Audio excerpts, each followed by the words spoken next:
acteurs du monde du cinéma au Togo à être conviés à cet atelier d'échange à l'initiative du ministère de la Culture et du Tourisme. La rencontre vise essentiellement à discuter des modalités pratiques d'élaboration du projet de décret portant attribution, organisation et fonctionnement du Fonds national de soutien à l'industrie cinématographique et audiovisuelle FONSICA. Le Togo était un des pays qui n'avait pas de code, qui n'avait pas de loi qui puisse encadrer bien les secteurs. Aujourd'hui, avec cette loi, je crois que les professionnels eux-mêmes sont très satisfaits. Nous allons, avec cette loi, essayer de mettre en place les structures pour encadrer les secteurs au Togo. À l'issue de cet atelier, nous voudrions d'abord que le fonds de soutien à l'industrie cinématographique soit mis en application à travers un décret qui sera soumis au Conseil des ministres et qui sera signé par son Excellence, Monsieur le Président de la République. C'est donc un pas de plus depuis l'adoption de la loi sur le FONSICA le 29 septembre dernier. Le gouvernement entend par cette démarche autonomiser et renforcer le secteur du cinéma vu qu'il contribue à la croissance économique du pays. Aussi, les acteurs du domaine doivent vivre de leur art. La nécessité de ce fonds, c'est qu'aujourd'hui, la culture est un produit. Et la culture n'est plus faire de l'art pour l'art. Ça permet aux acteurs culturels de vivre de leur art. Donc nous parlons aujourd'hui d'industrie culturelle. Il ne s'agit plus aujourd'hui de cinéma pour distraire.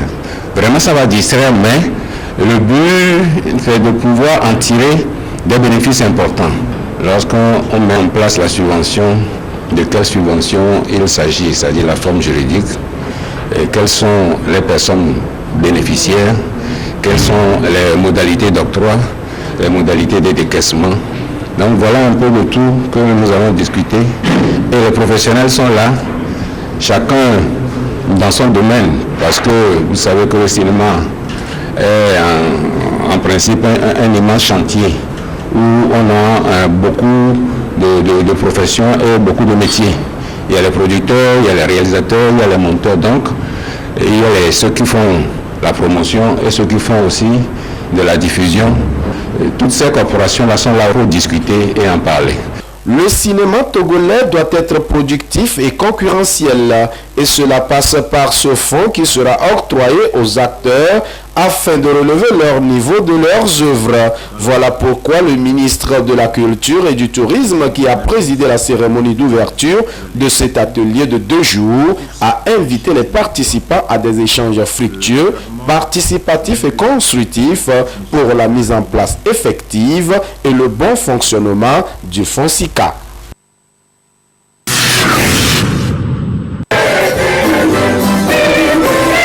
C'est l'un des secteurs clés qui contribue d'une manière conséquente au développement socio-économique du Togo. Son apport au PIB était de 1,97%, soit environ 73 milliards de francs CFA, selon une étude réalisée en 2017, créant ainsi plus de 50 000 emplois. Il s'agit du secteur de la culture.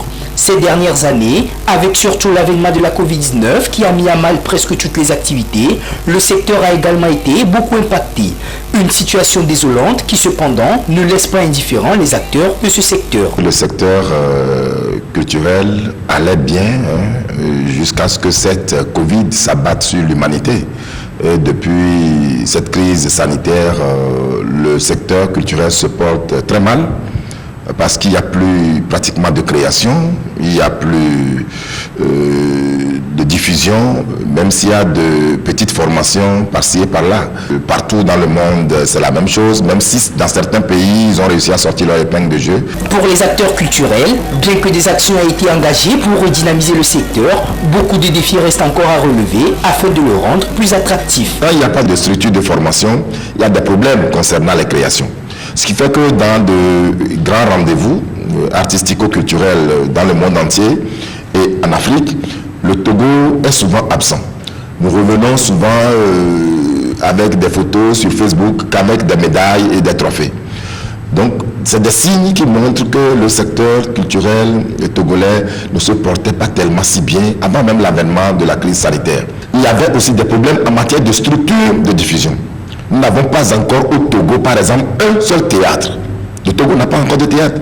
L'appel que je voudrais lancer à toutes les autorités qui ont en charge les arts et de la culture au Togo est d'abord de leur dire qu'il n'y a pas un secteur qui perce dans le monde entier s'il n'y a pas des structures de formation au niveau public et privé. Donc au niveau public, c'est de leur tâche, de leur rôle de créer ces structures de formation et de soutenir également les différentes structures de formation qui existent au niveau du privé, d'encourager la formation sérieusement au niveau public et au niveau privé et de soutenir la diffusion.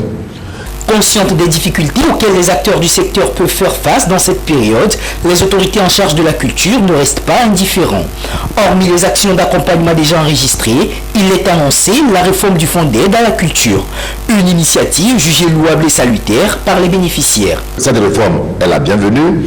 Je crois qu'effectivement, les sous qui seront distillés aux acteurs culturels iront effectivement aux acteurs culturels pour que ça serve à booster la chose artistico-culturelle au Togo. Il faut savoir encourager tous ceux qui sont des artistes à tous les degrés divers.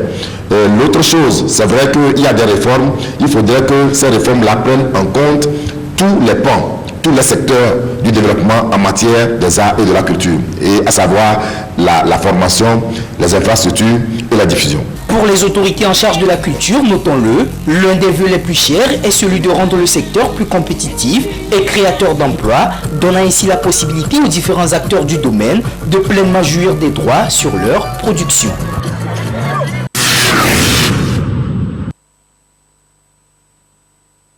Ce sont des fissures souvent observées sur des murs des habitations ou tout autre bâtiment.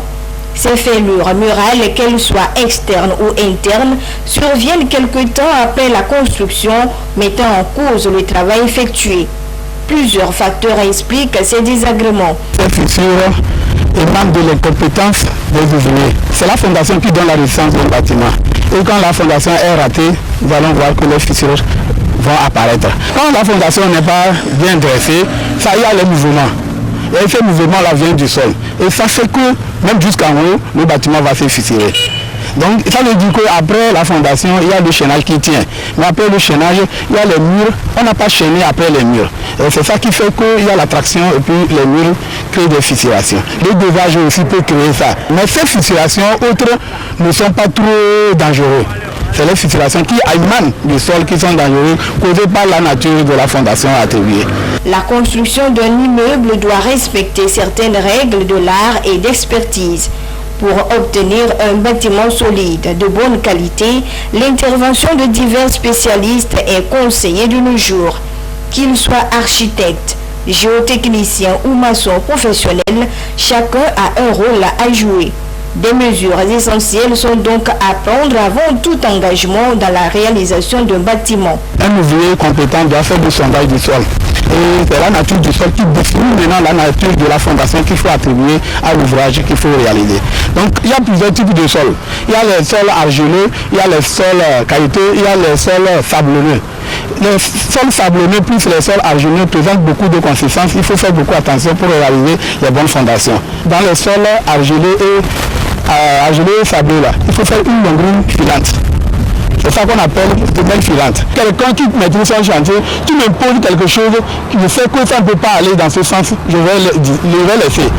Soit je fais ce que je connais et demain quand il y a les problèmes, j'assure. L'apparition d'une fissure sur un mur n'est pas à négliger. Qu'elle soit profonde ou superficielle, elle peut constituer un danger. L'urgent est de faire appel à un professionnel pour l'analyse de la situation en vue d'une réparation rapide. Disposer d'une maison pour habiter est un souci majeur pour toute personne. Mais alors, on ne construit pas pour construire. La réalisation de tout ouvrage tient compte de certains éléments, parmi lesquels le permis de construire. Ceci afin d'assurer la durabilité et la pérennité des ouvrages. La procédure à suivre selon les acteurs du domaine est tout à fait simple et respecte certaines normes. Vous avez votre idée de construction de bâtiment, vous adressez à un architecte. Son travail, c'est de proposer un plan adapté à vos besoins et à vos désirs. Il vous propose un plan qui vous sied, mais en faisant le plan, il respecte les règles de l'art en matière de conception de plan, puisqu'il y a des règles à respecter, la surface utile et tout ce qu'il faut, la répartition des chambres aussi. Il y a beaucoup de choses qui sont prises en compte. Après cela, maintenant, l'architecte, le plan qu'il a produit, le soumet à ses services techniques. Ça veut dire ingénierie. Côté ingénierie, il faudra sortir maintenant ce que nous appelons le dimensionnement ou le plan structural de votre bâtiment.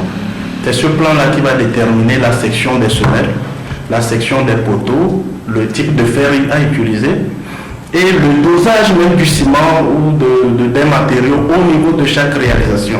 Après la construction, il est important et nécessaire de faire le suivi. Cette démarche permettra de déceler les problèmes qui surviendront. Avec les changements climatiques, la construction devrait se faire aussi dans le respect des principes de l'environnement. Il ne faut pas oublier d'intégrer toujours dans votre esprit que votre bâtiment doit respecter les règles en matière de sauvegarde de l'environnement. C'est très important de nos jours. Le changement climatique, très récemment, c'est des inondations, même en Europe. Il y a eu plein de morts. Il y en a tout le temps partout. La dernière fois, il y a eu plus au Togo ici, mais ça n'a pas été facile. Donc, comprenez que c'est des changements et nous devons apprendre à vivre de façon à ce qu'on limite le réchauffement climatique. Un ouvrage durable et périn est un ouvrage qui est exécuté dans les règles de l'art. Les acteurs du domaine sont invités à se conformer à cette disposition afin d'éviter l'effondrement des immeubles et assurer la sécurité des personnes.